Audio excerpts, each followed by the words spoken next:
Iniligtas ni Abram si Lot, ng panahong iyon, sina Haring Amraphel ng Shinar, Haring Aryok ng Elasar, Haring Kedorlaomer ng Elam, at Haring Tidal ng Goyim, ay nakipaglaban kina Haring Bera ng Sodom, Haring Bersha ng Gomora, Haring Shinab ng Adma, Haring Shemeber ng Zeboyim, at sa hari ng Bela na tinatawag din na Zor.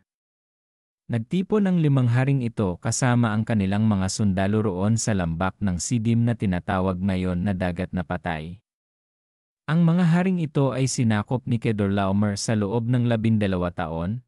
Tinalo ni Kedorlaomer at ng mga kakampi niyang hari ang mga Rephaimeo sa Ashterot Karnaim, ang mga Zuzita sa Ham, ang mga Emita sa kapatagan ng Kiriataim, at ang mga Horita sa bundok ng Seir hanggang sa El-Paran na malapit sa disyerto. Mula roon, bumalik sila at nakarating sa En-Mishpat na tinatawag ngayong Kadesh. At sinakop nila ang lahat ng lupain ng mga Amalekita at mga Amoreo na nakatira sa Hazazon Tamar.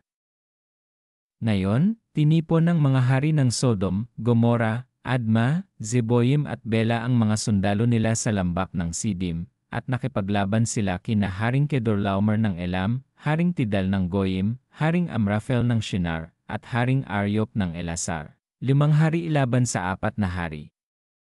Ngayon, ang lambak ng Sidim ay may maraming malalim na hukay na pinagkukunan ng aspalto. At nang tumakas ang hari ng Sodom at ng Gomora kasama ang mga tauhan nila, nahulog sila sa mga balon, pero ang iba nilang kasama ay tumakas sa mga bundok. Ang lahat ng ari-arian ng Sodom at Gomora pati ang mga pagkain nila ay kinuha ng mga kalaban nila. Nabihag din nila si Lot na pamangkin ni Abram at kinuha ang mga ari-arian nito. Dahil doon siya nakatira sa Sodom. Pagkatapos itong makuha ng mga kalaban, umalis agad sila. Ngayon, may isang nakatakas at nagbalita kay Abram na Hebreo tungkol sa nangyari. Si Abram ay nakatira malapit sa malalaking puno ni Mamre na Amoreo. Si Mamre at ang mga kapatid niyang sina Eshcol at Aner ang mga kakampi ni Abram. Nang marinig ni Abram na binihag ang kamag-anak nila, tinipon niya agad ang 300 at 18 niyang tauhan na talagang maasahan, at hinabol nila ang 4 na hari hanggang sa Dan.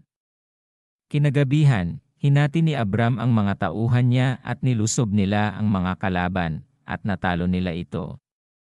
Ang ibang nakatakas ay hinabol nila hanggang sa Hoba, sa hilaga ng Damascus.